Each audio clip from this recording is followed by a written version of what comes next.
अब चाहिँ हामी कुरा गर्दैछौँ healing by secondary intention. Healing by secondary intention. सुरुमा हामीले ठुलै महाभारतको चर्चा गऱ्यौँ होइन। हामीले धेरै नै लामो भएछ भिडियो पनि। फर्स्ट इन्टेन्सन अथवा प्राइमरी इन्टेन्सनको भिडियो धेरै लामो भएछ। त्यसमा हामीले के कुरा गरेका थियौँ भन्दाखेरि चाहिँ सर्जिकल इन्सिजन, क्लिन सर्जिकल इन्सिजनको यदि वुन्ड छ भने त्यो वुन्ड चाहिँ छिटै हिल हुन्छ भनेको थियौँ। किनभने त्यसमा न कुनै कन्टामिनेसन हुन्छ, ब्याक्टेरिया अथवा भाइरस अथवा कुनै पनि माइक्रो अर्गानिजमको माइक्रोब्सहरूको त्यहाँ कन्टामिनेसन हुँदैन र एकदमै त्यो क्लिन, एकदम सिधा, एकदमै क्लिन कट हुन्छ। त्यो एकदमै क्लिन सर्जिकल इन्सिजन हुन्छ। असेप्टिक प्रिकर्सन अपनाएर कुनै माइक्रोब्सहरूको इन्भल्भ नगराइकन बेटाडिनले त्यसलाई मजाले पुसेर त्यो हामीले काटेको हुन्छौँ र त्यो हामीले इन्टेन्सनल्ली काटेको हुन्छौँ। That is known as primary intention.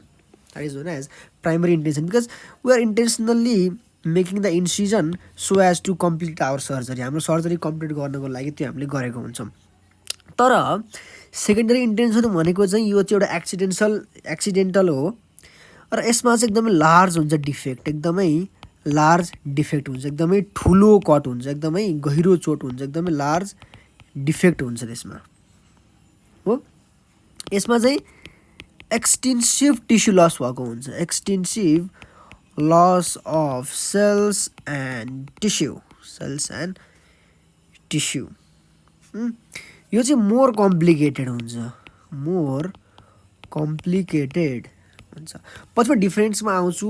Primary intention र सेकेन्डरी इन्टेन्सनको डिफ्रेन्समा म पछि आउँछु।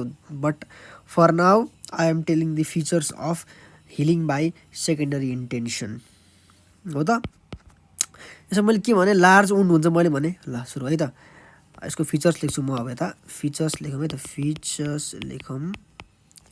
फिचर्समा मैले त्यही कुराहरू हुन्छ। फिचर्समा मैले भनेको कुराहरू नै आउँछ। के हुन्छ भन्दाखेरि लार्ज वुन्ड हुन्छ। त्यो कारणले गर्दाखेरि चाहिँ मोर एक्जुडेट, मोर नेक्रोसिस हुन्छ र स्क्याब पनि लार्ज हुन्छ। लार्ज स्क्याब भनेको मैले भनिसकेको छु है। पहिला प्राइमरी भिडियो हेर्ने एकदमै लार्ज हुन्छ, स्क्याब हुन्छ र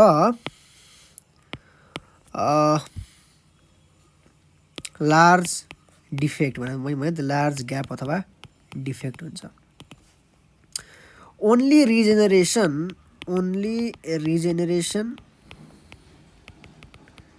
can't heal, that is very obviously, but there is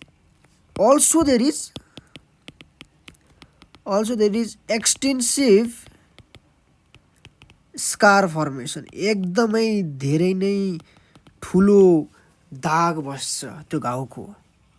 जब तिमीले यो एकदम सिम्पल कुरा हो नि, जब तिमी चाहिँ कुनै सर्जरीमा गएर सर्जरीमा पेटको कुनै सर्जरी छ भने अहिले त यस्तो टेक्नोलोजी आइसक्यो। यति छोटो यति सानो इन्सिजन गरिन्छ। पहिला एपेन्डिसाइटिसको अपरेसन गरेर धेरै ठुल्ठुलो इन्सिजन गरिन्थ्यो। अहिले यति सानो इन्सिजन गरिन्छ र त्यसलाई सुचर गरिन्छ। त्यो त त्यहाँ चाहिँ पल पारेर काटेको, त्यहाँबाट काटेर अपरेसन गरेको अथवा सर्जरी गरेको भने थाहै हुन्न अहिले त।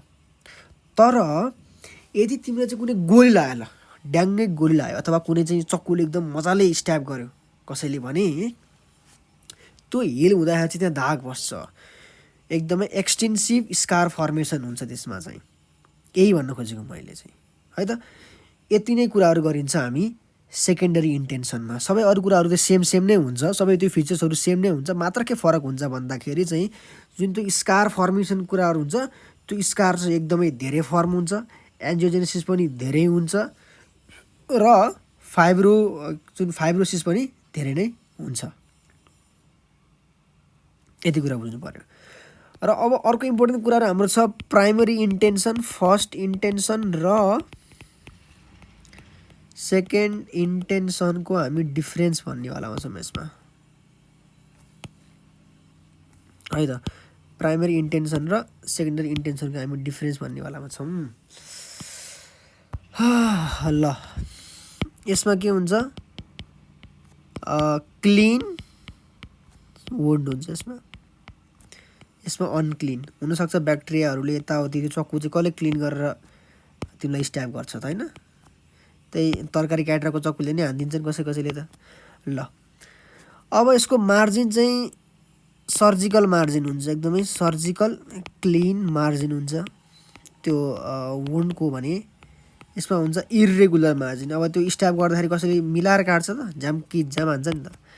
अब अर्को कुरा गरौँ सचर्स चाहिँ। अब यसमा चाहिँ सचर्स लगाएको हुन्छ। सचर्स युज्ड फर एपोजिसन अफ मार्जिन भनिन्छ कि। जस्तै पछि गएर हामी सर्जरीमा पढ्छौँ हामी सबैले, यस्तो कट छ भने चाहिँ यता र यता यसरी लगाएको हुन्छ नि सचर्स, हो कि न।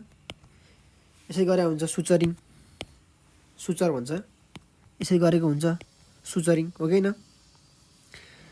ल यो भयो, यसलाई पनि मैले यहीँ लेखिदिएँ, यो किन मेट्नु र। ल अब अर्को चाहिँ ओ माइ गड, अर्को यहाँ 3 नम्बरमा के डिफ्रेन्स देख्छौँ भन्दाखेरि चाहिँ सचर्स चाहिँ सुचर कान्ट बी युज्ड। सुचर्सहरू हामी युज गर्न मिल्दैन, सुचर्स है, नट सचर।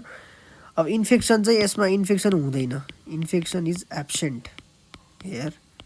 यता मेबी प्रेजेन्ट है त। यो भयो डिफरेन्स। त्यसपछि अर्को चाहिँ यसमा चाहिँ स्क्यान्टी स्कार हुन्छ। यसमा स्क्यान्टी स्कार हुन्छ भने यसमा चाहिँ प्लेन्टी स्कार, एकदम धेरै स्कार हुन्छ। ठिक छ त कुरा। स्कार भए पनि चाहिँ लिनियर स्कार हुन्छ। लिनियर स्कार हुन्छ भने यसको चाहिँ इरेगुलर स्कार हुन्छ, हो। अब यसमा रेयर हुन्छ, कम्प्लिकेसन्सहरू धेरै आउँदैन, हो। तर यसमा चाहिँ धेरै कम्प्लिकेसन्सहरू आउँछ। यति कुरा चाहिँ हामीले अहिले बुझ्यौँ। अब यति कुरा पढ्दैछौँ हामी फर्स्ट इन्टेन्सन र सेकेन्डरी इन्टेन्सनको, प्राइमरी इन्टेन्सन र सेकेन्डरी इन्टेन्सनको। अर्को भिडियोमा हामी पढ्छौँ the factors affecting the cutaneous wound healing. कस्तो फ्याक्टर, जस्तै हाम्रो तिम्रो चोटमा के अरे स्किनमा केही घाउ लागेको छ भने चाहिँ कस्तो कुराहरू हामीले गर्नुपर्छ, कस्तो कुरा हामीले गर्नु पर्दैन, अथवा कस्तो कुराले चाहिँ त्यो हिलिङलाई छिटो गर्छ, कस्तो कुराले हिलिङलाई डिले गर्छ भन्ने कुरा चाहिँ हामी अर्को भिडियोमा पढ्दैछौँ।